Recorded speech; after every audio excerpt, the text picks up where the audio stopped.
this video, I'll be introducing week 10 of the course and our participation activity for the week. In week 10, we're going to be taking a look at the structured query language and reports in Microsoft Access. This will be a more tutorial-heavy week, which means that we're not going to have any lecture videos. Instead, we're only going to have tutorial videos this week. Before we get into the content for this week, there are a few announcements. Our first announcement is that course evaluations are now open. You can complete your course evaluation by going to feedback.uwo.ca and filling out the survey. Sharing your opinions and feedback about the course helps us improve the course and guides the department in what courses to keep offering.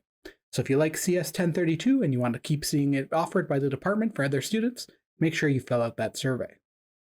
So as an example of how this type of feedback helps, only a few years ago, this online section of this course did not have any videos, and students would simply learn by doing the readings. Based on the feedback we've received from students, we've put a significant amount of work into improving this course and creating videos that make the content more accessible and hopefully more engaging than simply reading the textbook. I would love to hear what you liked about the course, the videos, and anything else that you think we could improve. Any constructive feedback, both positive or negative, is welcome, and the survey is completely anonymous, and I only see the results after grades have been finalized. To provide more incentive to fill out that survey, Western is offering a chance to win a $250 gift card to the Western bookstore. For details and terms on that contest, please see yourfeedback.uwo.ca. Since these course evaluations are so important to improving the course, I'm also going to be offering a little bit of a participation bonus for the whole class based on what percentage of the class completes the survey by July 28th at 11:55 p.m. The way this will work is that everyone in the class will receive one bonus participation point for every percentage point. For example, if 25% of the class completes the course evaluations, everyone in the course will receive 25 extra participation points. It does not matter what feedback you give or if it's positive or negative. As I mentioned, I'll be unable to see who completed the survey, and all feedback is anonymous. I will be able to see what percentage of the class completed the survey, and this is all that we're going to be basing that bonus on. So once again, it doesn't matter what feedback you give, as long as you give feedback, that will count towards the bonus the whole class will receive. So as recommended by the university, I'm going to give you a little bit of time to head to feedback.uwo.ca and fill out that course evaluation. Remember that completing the survey helps everyone earn those extra bonus participation points, and it enters you into that draw for the $250 bookstore gift card. So there's really no reason not to do it. While you go fill out that survey, I'm going to put up a video from feedback.uwo.ca that explains how this feedback is used and how other faculty members have used it to improve their courses. So go fill out that course feedback and come back and continue on with this video, and we'll talk about a few more announcements, the participation activity, and some of the content for this week.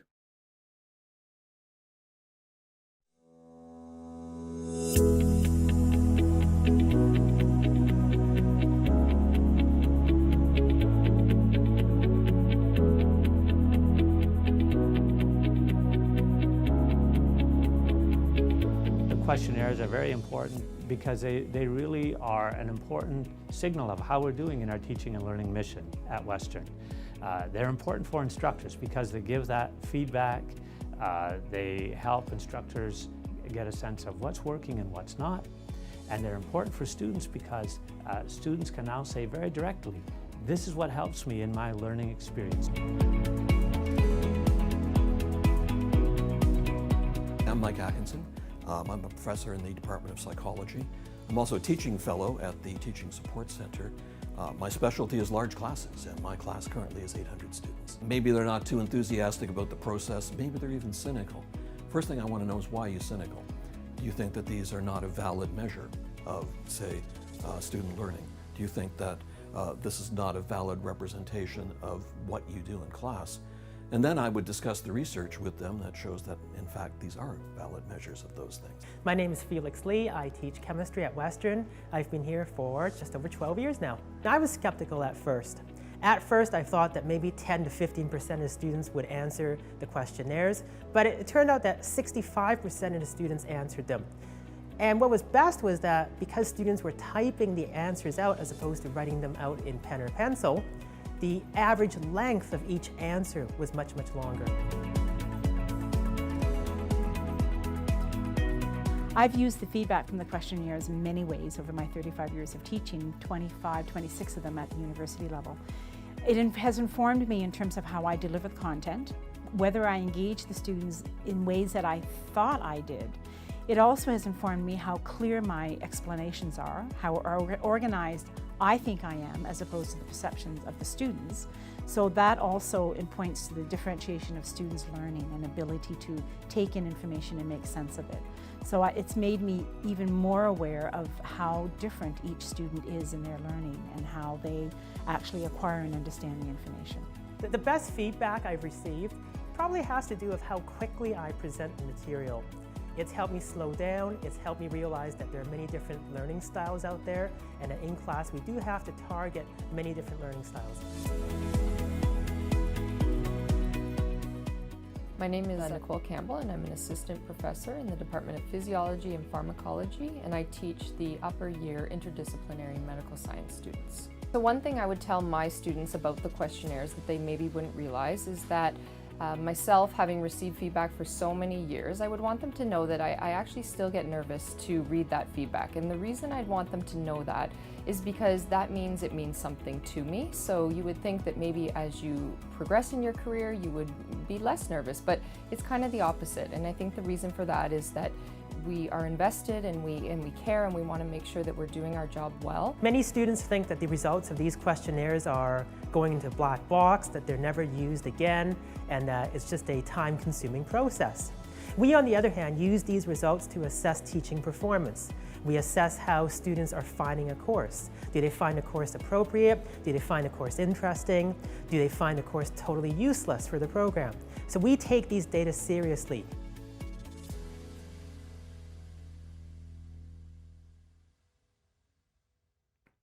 And we are back. Hopefully you filled out the course evaluations, but if not, you still have to the end of the course, July 28th, to get it submitted. So on with those other announcements for the week. Quiz 3 should now be open, and as with the past two quizzes, you can find it on the Tests and Quizzes tab on our OWL course site. This will be the last quiz for the course, and it will cover Chapter 6, 7, 8, 9, XML, and XSD schemas. You'll have until July 14th at 11:55 p.m., that's Friday this week, to submit the quiz. But I highly recommend getting started earlier in the week to allow for any technical issues. As with the other quizzes, you will be able to resubmit once, and the highest grade will be counted. The format of the quiz will be multiple choice and fill in the blank. You'll have 1 hour to complete the quiz. For more details, please read the rules and description of the quiz on the Tests and Quizzes tab on the OWL course site. The next announcement is that Assignment 5 has been posted to OWL and will be due on July 20th at 11:55 p.m. Assignment 5 will cover SQL and the Microsoft Query Design Tool. We'll be covering this content this week through the tutorial videos and those slides. An important thing to keep in mind for this assignment is that there are some strict formatting rules for the SQL in Part 1. So for Part 1, you will be writing SQL statements in a Word document. You must format your SQL statements in this document using the same style as shown in the tutorial slides and the assignment document. So failing to follow this format will have a strict mark penalty, so please ensure that you follow the format and that you rank your answers in a Word document for Part 1, and not any other type of file. For Part 2, you are allowed to use Microsoft Access, and you will have your answers in a Microsoft Access database. So Part 1 must be a Word document, Part 2 will be a Microsoft Access database, and for Part 1, you need to follow those formatting guidelines. Our last announcement is that the final exam date and time has been finally announced by the Office of the Register. So the Office of the Register has scheduled our exam for July 31st at 9 a.m., and this will be an online exam using OWL and ProctorTrack that you can take from the comfort of your own home.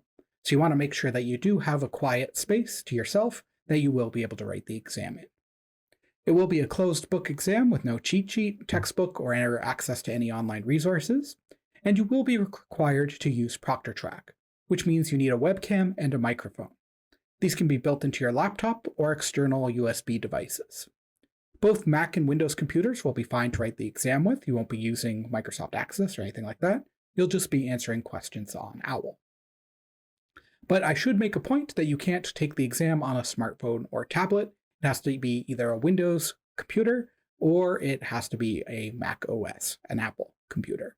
So that means it has to be a laptop or a desktop computer, and your webcam and your microphone has to be connected to that computer in some way, either built in or a USB device.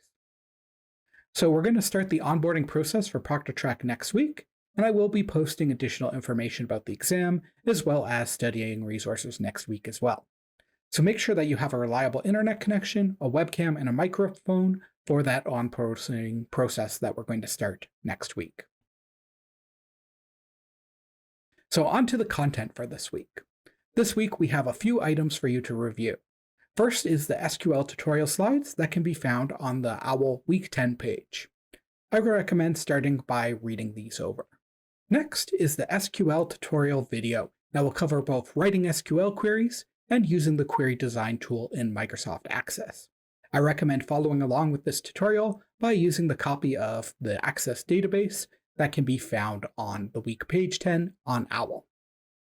The last tutorial for the week is going to be one on reports in Microsoft Access. This tutorial will take you through how to both use these reports as well as create new reports for your database in Microsoft Access. Lastly, as with most weeks, we have some assigned MyLab homework. They'll give you more practice with Microsoft Access and queries. While this is ungraded and optional, I highly recommend giving it a try, and if you have any questions or run into any problems, you can post your questions to the course forums. Remember, you also get participation points for posting to the course forums. So the last thing we need to discuss is the participation activity for this week. This week's activity is to create 4 multiple choice questions that you think would be appropriate for the final exam and post them to the Week 10 Practice Exam Questions forum topic. You can find that in the Forums tab on OWL. This will accomplish a few things. First, it will help you get ready for the final exam by thinking critically about the course content we've covered so far. And secondly, it will help us create a large bank of questions to help your fellow students study for the final exam. There are a few rules to consider when writing your questions. Each multiple choice question should have at least 5 possible options, with only 1 being correct. These questions should be in your own words and not copied from an existing source. They must be questions of your own creation. The difficulty of the questions should be similar to what you expect to find on the final exam. We want these questions to be at least somewhat challenging, so they'll be useful for studying purposes for yourself and for other students. And finally, you must include the correct answer for each question you write. Keep in mind that you must make a post in the forums topic before you can see other students' posts, so make sure that you post as soon as possible so you can get access to this bank of questions created by your fellow students. That's all I have for you in this video. Make sure you get started by reading over the SQL slides and then watching the tutorial videos. If you have any questions, feel free to post on the course forums or send me an email. Thank you for watching and have a great day.